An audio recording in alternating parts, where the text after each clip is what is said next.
Ay guys, sa ngayong oras nandito ako ngayon sa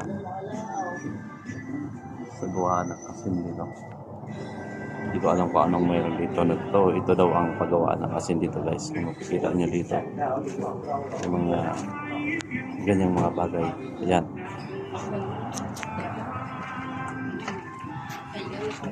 Okay, so yan guys, yung asin dito guys. Yan. Yan, yan. Ito daw ang fresh na asin dito.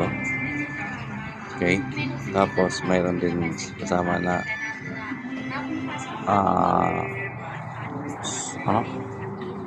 puts pa daw ito guys. Ayan.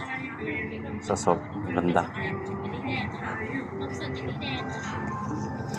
Ang ganda pala nito guys. Kung mag-visit kayo rito, try nyo naman mag-visit dito guys. Kasi guys, siyempre magastos talaga. Kasi sa tingin ko almost the same lang din naman yung gastusin dito at saka dyan sa atin sa Pilipinas. Kaso lang siyempre babayad ka ng hotel. Yan. Tapos yung aeroplano mo, grabe. Pero magandang lugar, malinis din.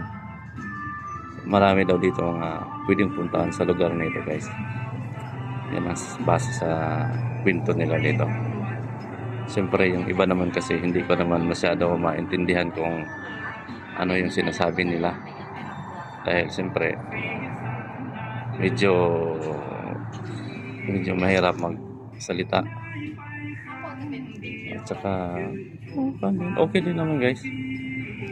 Ito yung pinaka the best din na lugar sa Thailand daw. Isa ito sa pinaka tourist spot bang tawag no?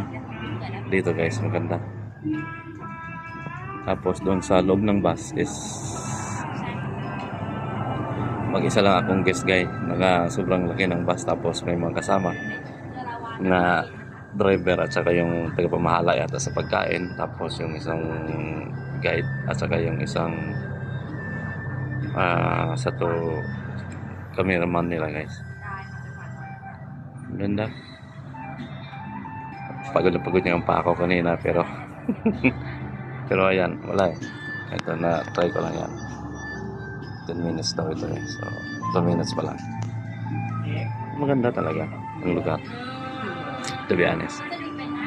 Tahimik at halos yung itsura ng mga tao rito ay parang Pilipino talaga. Pilipino talaga guys. Walang kinaiba. Malalaman lang niyo guys kung magsalita sila. Yan. Dito daw sa lugar nito ay bihira lang ang mayroon dito ang mga Pilipino seryang ito. At karamihan daw dito guys ng mga worker ay teacher, mga Pilipina. Pero siyempre sa mga school naman nagtatrabaho yan. Pero may mga ilan din naman daw na mga lalaki ditong Pilipino. Pero siguro kung saan mo dito yung nagtatrabaho. Guys, may mga lugar pa ba guys na pupuntahan mamaya sa floating market daw yun eh. So siguro mamaya pang hapon ako makakabalik doon sa hotel kung tinitirahan. Guys, yan lang muna aking kwento sa ngayong oras ito. Sa maganda talaga dito, to be honest.